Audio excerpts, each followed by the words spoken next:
నాకు తెలిసిన దగ్గర నుంచి అప్పుడు చాతుర్మాసం 4 నెలలు ఒకే పూట భోజనం చేసేవాడు ఆయన సార్ హీరో గారు. ఆయన విపరీతమైన భక్తుడు సార్. మరి ఆయన మీద వచ్చే విమర్శలు ఇంట్లోనే ఇట్లా క్రిస్టియానిటీ ఉన్నటువంటి పాప ఉంది, బాప్తిజం తీసుకుంది, వైఫ్ ఇలా అనే చేసే విమర్శలకి ఎలా సార్? ఆయన గురించి తెలియకుండా మాట్లాడే వాళ్ళ గురించి నేను మాట్లాడాను సార్. పవన్ కళ్యాణ్ గారు విపరీతమైన భక్తుడు, ఆయన దేవుడు అంటే విపరీతమైన నమ్మకం. ఆయన సనాతన ధర్మం గురించి మాట్లాడటానికి అర్హత ఉంది ఉన్న వ్యక్తి ఆయన. ఆయన దైవత్వం మీద నేను పూర్తిగా విశ్వసిస్తున్నాను. ఆయన కూడా నాకు విపరీతం, నాకు దేవుళ్ళు అంటే మా అమ్మ బాస్ కదా నా జీవితానికి ఆయన. అందుకని పవన్ కళ్యాణ్ గారి గురించి విమర్శించే వాళ్ళ గురించి అది తప్పు. పవన్ కళ్యాణ్ గారు చాలా గొప్ప వ్యక్తిత్వాన్ని మళ్ళీ ఇంకొకసారి మీకు చెప్తాను. బండ్ల గణేష్ గారి వ్యక్తిగత సక్సెస్ని ఎంజాయ్ చేయకుండా ఎంతసేపు ఆ కుటుంబం ఈ కుటుంబం అని చెప్పి బాగా ప్రాధేయపడుతున్నట్టుగా కనపడతా ఉంటారు. ఒక పక్క చంద్రబాబు నాయుడు అంటారు, చిరంజీవి అంటారు, లేకపోతే పవన్ కళ్యాణ్ అంటారు. ఎందుకు ఈ రకంగా? వ్యక్తిగత సక్సెస్ అంటే ఎట్లా? నేను గురించి మీరు సక్సెస్ అవ్వండి, ఈ రోజు చేసే పాదయాత్ర కూడా బాబు గారి గురించి, మీ గురించి ఏం కాదే? మీరు అది స్టేజ్ల మీద వేదికల మీద మాట్లాడారు. నాకు అందులో ఒక్కొక్కరు మీరు సాయంత్రం అయితే ముందు అవుతారు, ఇంకోటి సాయంత్రం అయితే ఫిల్మ్ క్లబ్కి వెళ్ళి ప్యాకెట్ కొట్టాడు, ఒకటి సాయంత్రం అయితే ఇంకోటి చేస్తాడు. ఒక్కొక్కరికి ఒక్కొక్క పనిలో కిక్ ఉంటుంది. నాకు ఈ పనిలో కిక్ ఉంది, నాకు ఏది కిక్ ఉంటే నేను అదే చేస్తాను. అంతేగాని నాకు మీరు ఇన్ఫ్లుయెన్స్ చేసి ఇంకోటి ఇన్ఫ్లుయెన్స్ చేసి నేను జనం కోసం బతకను. నా కోసం నేను బతుకుతాను, నా కుటుంబం కోసం నేను బతుకుతాను. నేను నమ్ముకున్నాను ప్రే చేయడంలో నాకు కృతజ్ఞత ఎక్కువ. నేను హైదరాబాద్ వచ్చిన కొత్తల్లో కేఎస్ రామారావు గారి దగ్గర ఒక 4 నెలలు వర్క్ చేశాను. ఈ రోజు గారిని గురువుగా భావిస్తా. నాకు ఇప్పుడు వినోద సినిమాలో అవకాశం శ్రీ కృష్ణారెడ్డి గారు, అచ్చిరెడ్డి గారిని ఈ రోజు కూడా నా గురువులుగా భావిస్తా. ఇప్పుడు ఒకసారి 1వ తరగతిలో మా మాస్టర్ గారు, వాళ్ళు రాపించిన మాస్టర్ గారు ఉంటారు, ఆయనతో ఈరోజు కూడా మాట్లాడుతుంటా. నాకు ఎవరైనా సహాయం చేస్తే చచ్చిపోయేదాకా మర్చిపోలేను. కొందరు ఉంటారు, ఈరోజైనా పదవులు ఇచ్చినా, ఈరోజు సహాయం చేసినా అవ్వంగాలే కొత్త ఫ్రెండ్ రాగాలే పాత ఫ్రెండ్ వదిలేయటం, పాత వ్యక్తిని వదిలేయటం, పాత మనిషిని వదిలేయటం, లబ్ధి పొంది నాకు ఆయన మర్చిపోవటం, తెలియని ప్రవర్తించటం, చూసి నవ్వటం, ఆర్టిఫిషియల్గా నవ్వటం, ఇంట్లో ఉండి లీడర్ని పెంచటం, వీటితో పని లేకపోతే వాడి ప్రవర్తన వేరుగా ఉంటాం. కొందరు కలవడం నాకు అట్లా ఉండదు. నాకు స్నేహితులు అందరూ 30 ఏళ్ళు 40 ఏళ్ళు అట్లా స్నేహితులు ఉంటారు. నేను పాదయాత్ర మొదలు పెడితే నా ఫస్ట్ క్లాస్ ఫ్రెండ్ నిన్న సింధనూరు నుంచి నిన్న వచ్చాడు, కర్నూలు, ఆనందబాబు నా ఫ్రెండ్. 1వ తరగతి నుంచి నాకు 6వ క్లాస్ వరకు నాకు క్లాస్మేట్. వాడు కూతురు తీసుకొని వచ్చాడు. నిన్న నా క్యారెక్టర్ అది. ఊరికే ఫ్రెండుల్ని చెట్లు మార్చినట్టు, మనుషుల్ని సహాయం చేసినాడిని, వస్తువులు కార్లు మార్చినట్టు నేను మార్చను. ఒకసారి చేయి పట్టుకున్నాను సత్యదాకోదం, అది నా క్యారెక్టర్. యాత్ర ప్రారంభమై ఈ రోజుకి 8 రోజులు అయింది. బాబు గారి నుంచి ఏ రకమైన స్పందన? నేను స్పందనలో నాకెందుకు సార్? నేను వాళ్ళ స్పందన కోసమో వాళ్ళ అభిమానం కోసమో నేను చేయట్లా. నా మనస్సాక్షి కోసం నేను చేస్తాను. నాకు ఎవరు స్పందన అవుతుంది? నాకెందుకు స్పందన? నాకెందుకు చెప్పండి సార్? నేను ఎక్స్పెక్ట్ చేస్తే నాకు స్పందన కావాలి. నిజంగా అంత సెల్ఫ్లెస్గా చేస్తారా సార్? మీరు నమ్మండి, నమ్మకపోండి. ఇది ఏడుకొండల వాడి దీక్ష, ఏడుకొండల వాడి పాదయాత్ర. నేను చేస్తున్నా, వదిలేసేయండి అంతే. సరే, బాబు గారు రిలీజ్ అయిన రోజున మీ అనుబంధం చెప్పండి, అనుభూతి చెప్పండి. అప్పుడు ఏమిటో సార్, అందరు కోట్ల మంది అనుబంధం ఎట్లాగో నాది అంతే, కోట్ల మంది ఆనందం ఎట్లాగో నాది అంతే. తెలుగు ప్రజలందరూ ఇట్లా ఒకే రోజు బోన్లో ఉన్న పక్షులు ఎగిరితే ఎంత ఆనందపడి అట్లా అందరూ ఆనందపడి అందరిలో నేను ఒకడిని. నేనేం గొప్పగా సార్, నాకంటే ఆయన అభిమానించేవాడిని కొన్ని 100 కోట్ల మంది ఉన్నారు. నాకంటే ప్రాణం ఇచ్చేవాళ్ళు కొన్ని కోట్ల మంది ఉన్నారు. ఎంతో మంది ఉన్నారు. మన అమర్లు అంటే వాళ్ళు ఉన్నారు. ఈయన ఎంత క్యారెక్టర్ ఉన్నాడండి. ఈయన బళ్ళు రిపేర్ చేయండి, ఓటు పెట్టాయంటే ఎంత దమ్ము కావాలి ఆయన ముందు. నేను ఎంత చెప్పండి? అంతే కదా, 100%. నేను ఎవరికన్నా ఉంటుందా నా దగ్గర ఈ పార్టీ వాళ్ళ బళ్ళు రిపేర్ వర్క్ చేయని వర్క్ అని పెట్టాడండి. అది క్యారెక్టర్. అది ఎవరి దగ్గర ఉంటే చెప్పండి. అట్లా అందులో మనడు కిక్ ఉంది. నాకు సహాయం చేసిన వాడిని నేను వెలిట్ చేసుకుంటే కిక్ ఉంది. మిమ్మల్ని ఇంతకుముందు గతంలో చాలా మంది రిపోర్టర్స్ కానీ జర్నలిస్ట్ కానీ చాలా సూటి ప్రశ్నలు అడిగి అయితే ఇబ్బంది పెట్టారు. నేనైతే ఆ రకంగా ఇబ్బంది పెట్టాను, కానీ నేను ఇబ్బంది పెట్టదలుచుకోలేదు. కానీ కొంత ఈ గుసగుసలకి క్లారిటీ ఇవ్వాలి కాబట్టి ఆ కోణంలోనే అడగడం తప్పితే కానీ మిమ్మల్ని ఇబ్బంది పెట్టే ఇదేం కాదు. జైలు అనుభవం మీకు కూడా ఉందనేసి విన్నాం. లేదు, ఈ బౌన్స్ అయిన విషయంలో లేదు. చెక్ పోలీస్ స్టేషన్కి వెళ్ళటం అది అయిపోయి 50 రోజులు అరెస్ట్, 10 రోజులు అరెస్ట్, అవన్నీ అబద్ధాలు. సెల్లులో ఉన్నట్టు అవన్నీ తెలియకుండా మీరు అడిగితే అది ఊరికి మీ దానికోసం అడిగితే అది మీ తప్పు. అది నా గురించి అని కాదు, మీడియా కథనాలు రాసినప్పుడు నేను చాలా మీకేం పని ఉంటుంది సార్? ఏం పని ఉంటుంది? చాలా మందికి ఏం పని ఉంటుంది? మీ రేటింగ్ పెంచుకోవాలి, మీ క్రెడిబిలిటీ పెంచుకోవాలి, మీ ఐడెంటిటీ పెంచుకోవాలి. మీ ఐడెంటిటీ పెంచుకోవాలంటే ఏం చేయాలి?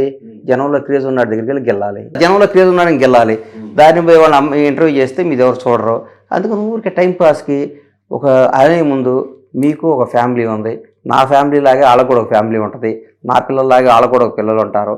నేను ఇంటర్వ్యూలు చేసి ఇట్లా పిచ్చి క్వశ్చన్లు వేసి ఆ డబ్బు ద్వారా నా కుటుంబాన్ని నేను తింటున్నానా, తినేటప్పుడు ఆ రక్తపు కూడు నేను తినకూడదని మీరు మనస్సాక్షిని మీరు క్వశ్చన్ చేసుకుంటే ఎవరిని పిచ్చి ప్రశ్న చేయరు. జీవితంలో ఈ పిచ్చి క్వశ్చన్లు వేసి బతకవసరం లేదు సార్, కూలి పని చేసుకుని కూడా బతకొచ్చు.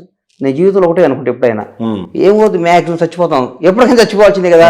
నేను ఎప్పుడో 100 సార్లు చెప్తాను, చచ్చిపోవటాన్ని ఇష్టపడ్డాడే జీవితంలో ఏదైనా సాధించదు.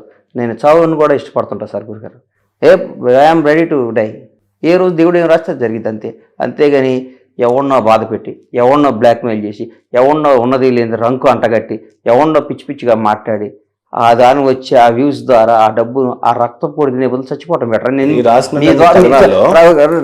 మీ ద్వారా ఆ రాసి అట్లా పిచ్చి పిచ్చిగా ఎంజాయ్ చేసే వాళ్ళందరికీ ఆ రాత రాసి లబ్ధి పొందే కంటే ఆత్మహత్య చేసుకొని చచ్చిపోవటం మీ జీవితానికి వాల్యూ అని మీ ద్వారా చెప్తున్నా. సూపర్. ఈ సచిన్ జోషి గారి ఆయన కేసులో అవన్నీ అయిపోయింది చరిత్ర సార్, విషయంలో అవన్నీ అయిపోయినాయి సార్, అవన్నీ అయిపోయినాయి. ప్రతి ఒక్కరికి కూడా చంద్రబాబు గారిని తిడుతున్నారు, రేవంత్ రెడ్డి గారిని తిడుతున్నారు, ప్రతి ఒక్కరిని తిట్టేవాళ్ళు ఉంటారు. తిట్టేవాళ్ళు అయితే లైఫ్ శత్రువు అనేవాడు మనిషికి ఉండాలి సార్. అవన్నీ అనవసరమైన టాపిక్. ఒక విషయంలో సక్సెస్ అనేది ఒకేసారి చూశారు అని నా ఉద్దేశం. సక్సెస్ చూసిన తర్వాత మెల్లిమెల్లిగా ఫెయిల్యూర్స్ అయ్యి సైలెంట్ అయిపోయారు అనేది బయట వాళ్ళ ఆవేదన. అంటే మీ ఫ్యాన్స్ తక్కువేం లేరు. ఈరోజు రాష్ట్రంలో మీరు పాదయాత్ర స్టార్ట్ చేసినప్పుడు ఎంతమంది వస్తున్నారు, ఎంతమంది మిమ్మల్ని కోరుకుంటున్నారు? నా ఫ్యామిలీ బ్యాక్గ్రౌండ్కి ఒక్కసారి గబ్బర్ సింగ్ తో సక్సెస్ అయిన తర్వాత నేను ఇండస్ట్రీ హిట్లు తీసా సార్. ఎన్టీఆర్ గారి కేరళ పెద్ద హిట్లు తీశాను. అవును, ఎన్టీఆర్ గారి విషయంలోనూ నేను తీసిన సినిమాలు ఒక సినిమా కూడా నాకు నష్టం లేదు. I'm successful man. నా జీవితంలో అత్యంత సక్సెస్ నేను చదువుకున్న చదువుకి, నా కుటుంబ నేపథ్యానికి, నా ఫ్యామిలీ దానికి, నా జీవితంలో నేను అనుభవిస్తున్న స్టేటస్కి, నేను బతుకుతున్న బతుకి, నా జీవితంలో చాలా గొప్ప స్థాయిలో ఉన్న వ్యక్తిని. 2 విషయాలు సూటిగా అడగనివ్వండి. సినిమాకి చాలా గ్యాప్ ఇచ్చారు. 5 సంవత్సరాలు అవుతుందా? 9 ఏళ్ళు అయింది సినిమా తీసింది. ఎందుకు అంత గ్యాప్ అనేది ఒకటి. లాభం లేని పని ఏది చేస్తే అది నేరం సార్. అది మీరు ఈ వృత్తిలో మీకు లాభం లేకుండా ఫ్రీగా చేస్తుంటే మీ అంతగా మిమ్మల్ని మీరు సక్సెస్ఫుల్ ప్రొడ్యూసర్ అన్నారు. ఈ రోజు వ్యాపార రీత్యా ఈ రోజు సినిమా నాకు రిస్క్ అనిపించింది. ఇప్పుడు మళ్ళీ ఎందుకు రిస్క్ అనిపించలేదంటే ఈటీవీ విన్ ద్వారా చిన్న సినిమా సక్సెస్ కొడుతుంటే వాళ్ళతో 4 సినిమాలు టైప్ అయ్యి ఇప్పుడు మొదలుపెట్టింది. ఎందుకంటే చిన్న సినిమా ఈ మధ్య లిటిల్ హార్ట్స్ కానీ, రాజు విడ్స్ రాంబాయ్ కానీ చిన్న సినిమా ఎక్కువ డబ్బు కలెక్ట్ చేస్తుంది. 100 కోట్లు తీసి ఈ మధ్య నా మిత్రుడు సినిమా తీశాడు, 200 కోట్లు నష్టపోయాడు ఒక సినిమాలో. అట్లాంటి నష్టం నాకు వస్తే నా ఫ్యామిలీ వెళ్ళిపోవాలి. గేమ్ ఆడాలి, గేమ్ ఆడాలి, గ్యామ్లింగ్ ఆడకూడదు. ఆట ఆడాలి, పిచ్చి ఆట ఆడకూడదు. మనం గోలీ 4 ఉంటే కొడితే 1 తగలాలి. 4 తగలకుండా పోతే లైఫ్ పెళ్ళాం రోడ్డు మీదకి వచ్చేస్తారు. అట్లాంటి పని నేను చేయటం ధర్మం కాదని ఫీల్ అయి నేను చేస్తాను. సక్సెస్ఫుల్ ప్రొడ్యూసర్గా ఉండి సినిమాకు దూరంగా ఉంటున్నారు అని అంటే బేసిక్గా రాజకీయాలు చేయడం రాదేమో అని నా ఉద్దేశం. మీ గురించి డిస్ట్రిబ్యూటర్ల యొక్క ప్రమేయము చాలా స్ట్రాంగ్గా ఉన్నట్టు, సినిమాల్లో చాలా రాజకీయాలు ఇన్వాల్వ్ అయినట్టు మొన్న దిల్ రాజు గారు మాట్లాడిన కొన్ని విషయాలు ఎన్ని అబద్ధాలు. ప్రొడ్యూసర్గా మీరేం చెప్తారు? ఎన్ని అబద్ధాలు సార్. సక్సెస్ ఉంటే నా అంత మనగాడు అనుకుంటాం ఇండస్ట్రీలో. ఎవడైనా సార్, మనిషి అన్నాడు ఎవడకైనా, మనుషులు అందరూ ఒకటే అతిథులు. ఎవడన్నా అందరం మనుషులమే సార్. 130 కోట్ల భారతీయులు, 130 కోట్ల మనస్తత్వాలు, 130 కోట్ల ఆలోచనలు. సినిమా ఇండస్ట్రీలో కూడా సక్సెస్ రంగాలే. నా అంత సక్సెస్ ఎవడో తీయలేడు. ఎవడో కష్టపడ్డాడు. మనం మంచి సినిమా తీస్తాం, జనానికి నచ్చవచ్చు నచ్చపోవచ్చు. సినిమా ఆడకుండా ఇది ఫ్లాప్ అవుద్దని ఎవడు తీయడు ప్రపంచం. ఇది ఫ్లాప్ అవుద్దని క్లాప్ కొట్టేవాడు ఎవడంటే తీసుకురండి ఇండియాలో. ఎవడు చేస్తాడు సార్? అంతే కదా. 100 మంది నామినేషన్ వేస్తారు, 100 మందికి ఓడిపోతాడు నామినేషన్ వేస్తాడు సార్? అంతే కదా. నిజం చెప్పండి సార్. ఏదైనా హోప్తోనే. ప్రతి ఒక్కళ్ళు పవన్ కళ్యాణ్ కావాలన్నా, చంద్రబాబు నాయుడు కావాలన్నా, నారా లోకేష్ కావాలన్నా అనే కదా సార్. అందరూ ఏం అదేగా. అంతే. ఎవడో ఒకడు అవుతాడు. వాళ్ళని చూసి మనం నేర్చుకొని వాళ్ళ వెనకాల నడవాల్సిందే. కానీ మనం అవ్వాలని ట్రై చేసి ఇప్పుడు 53 ఏళ్ళు వచ్చినాయి కదా సార్. ఇంకేమొచ్చింది? 50 కూడా వచ్చేసింది. 53, 53. ఇంకేమంటే చెప్పండి. ఇక మనం ఊగొట్టడం, వెళ్ళిపోవటం. ఒక మనిషిని నమ్మాలి. ఒక నమ్మితే చేతులు కూడా సార్ 25-30 ఏళ్ళు జర్నీ చేయాలి. అట్లా అదే ఒక విషయం కొద్దిగా క్లుప్తంగా చెప్తారండి. అంటే చిన్న సినిమాలు కూడా 200 కోట్లు వసూలు చేసినాయి, 100 కోట్లు 50 కోట్లు కూడా వసూలు చేసిన ఇండస్ట్రీ మాది, ఎస్పెషల్లీ తెలుగు ఇండస్ట్రీ. కానీ వస్తున్నటువంటి వాదన ఏంటంటే ప్రొడ్యూసర్లు ప్రధానంగా లేదంటే డిస్ట్రిబ్యూటర్ల మీద వచ్చేటువంటి విషయాలు ఆరోపణలు ఎలా ఉన్నాయంటే ఇండస్ట్రీ ముగ్గురు ప్రొడ్యూసర్ చేతిలో, ఇండస్ట్రీ ఆ డిస్ట్రిబ్యూటర్ల చేతిలో. ఏ ముగ్గురు ప్రొడ్యూసర్ చేతిలో ఉన్నాయి చెప్పండి. నేను ఏం చెప్తే బాగుంటుంది చెప్పండి. అయితే దిల్ రాజు అంటారు, లేకపోతే అల్లు అరవింద్ అని అంటారు. మీరు ఫేస్ చేసింది ఏంటి? భగవంతుడు సాక్షిగా నిద్రమాత పోయి బెడ్రూమ్లోకి వెళ్ళి కళ్ళు మూసుకొని బ్యాలెన్స్ షీట్ ఆలోచించుకుంటే గుండె పగిలిపోతుంది సార్. ఎన్ని ఊరికే ఇది ఈ వైకుంఠపాడులో ఎప్పుడు పొంగరుస్తుందో ఎప్పుడు నిచ్చినెక్కుతుందో ఎవరికి తెలియదు ఈ సినిమా ఇండస్ట్రీలో. మీరు అన్నారు చూడండి 9 సంవత్సరాలు ఈ సినిమా తీశారు, పాము గారిస్తే మళ్ళీ నెచ్చినెక్కలేని భయంతో నేను సినిమా జోలికి వెళ్ళా, పెద్ద సినిమాలకి భయపడ్డారు. భయం అంటే జాగ్రత్త పడ్డారు. జాగ్రత్త కదా సార్, మనం అనుభవిస్తున్న ఈ లగ్జరీని మిస్ అయిపోయామంటే మనం తట్టుకోలేము సార్. జాగ్రత్తగా ఉండాలి జీవితం. బేసిక్గా మిమ్మల్ని రిస్క్ టేకర్ అని అంటారు, మరి మీరు భయపడతారు? రిస్క్ టేకర్ అంటే సినిమా డబ్బు విషయంలో రిస్క్ టేకర్ కదా సార్, నెవర్. నేను ఆశ చూసి బతుకుతాను, జాగ్రత్తగా ఉంటాను. నా కుటుంబ నేపథ్యం కానీ మేము చాలా జాగ్రత్తగా వ్యాపారాలు చేసుకుంటాం. నేను చిన్న కష్టం అంతేగాని ఈ ఇంత పెద్ద గేమ్ పెద్దదైపోయింది. పెద్ద వేల కోట్లు ఉన్న కంపెనీలు గేమ్ ఆడే గేమ్లోకి వెళ్ళిపోయింది. ఇప్పుడు సినిమా ఇండస్ట్రీ నిజంగా ఎవరి చేతిలో లేదా? నిజంగా మంచి ఎవరి చేతిలో పరిస్థితి ఉందా కాదా? లిటిల్ హార్ట్స్ ఎంతలో తీశారు సార్? లిటిల్ హార్ట్స్ సినిమా 2 కోట్లో తీశాడు రాజు వీడు రాంబాయ్, చింపి చాటేసిన సినిమా. 500 కోట్ల సినిమా తీస్తే 100 కోట్లు కట్ చేసింది. మన చేతుల్లో లేదు సార్ సినిమా ఇండస్ట్రీ. ఎవరు నా చేతుల్లో ఉందనుకున్న ఫీల్ అయిన ఎవడైనా ఆడు పప్పులో కాలేసినట్టే. నాకు తెలిసి ఆ మాట ఎవడో అనుకోడు, జనం అనుకుంటారు. మేమే శాసిస్తాం, మేము చెప్పినట్టు ఎందుకు ఇస్తారు సార్? నిన్నటి ఈనాడు హెడ్డింగ్ ఏంటి సార్?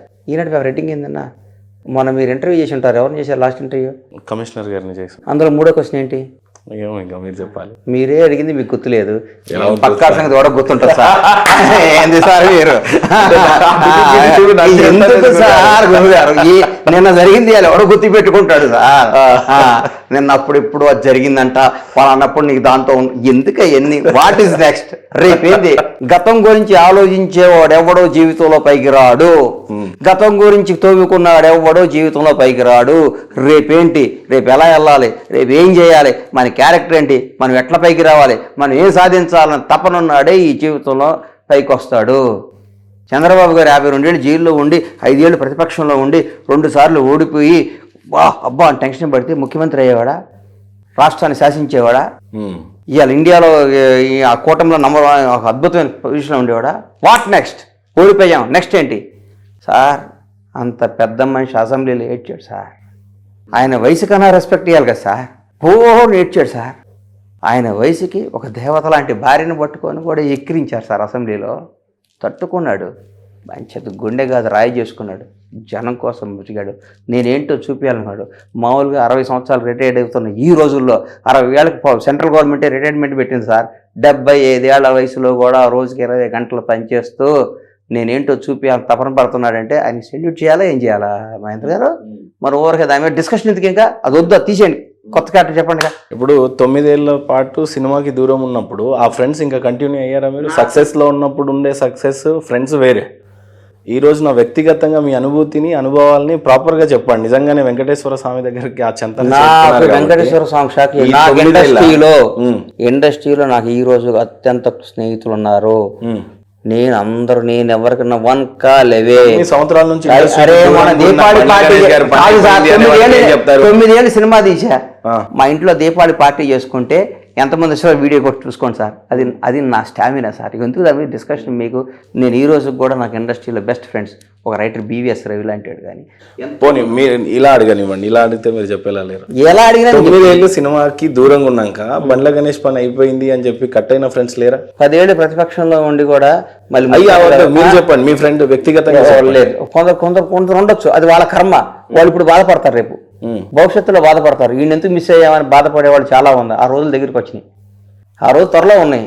నాకు తెలిసి నేను బై గాడ్ ఒకళ్ళిద్దరితో దూరంగా ఉన్నానేమో, కానీ ఆల్మోస్ట్ అందరితో నేను ఈ రోజు కూడా అందరితో, చాలామంది సినిమా డైరెక్టర్లు అందరితో ఈ రోజు కూడా ప్రతిసారి మాట్లాడుకుంటూ క్లోజ్గా ఉండేవాళ్ళు ఉంటున్నాను కూడా. ఈరోజు కూడా ఏదో ఒకళ్ళిద్దరు పేర్లు చెప్పడం ఎందుకులేండి, వాళ్ళు అనుకోకుండా వాళ్ళ వ్యక్తిగత విషయాల ద్వారా వాళ్ళ వ్యక్తిగత సమస్యల ద్వారా నేను దూరం ఉండొచ్చు. ఆ పేరు ఇప్పుడు చెప్పడం భావ్యం కాదు.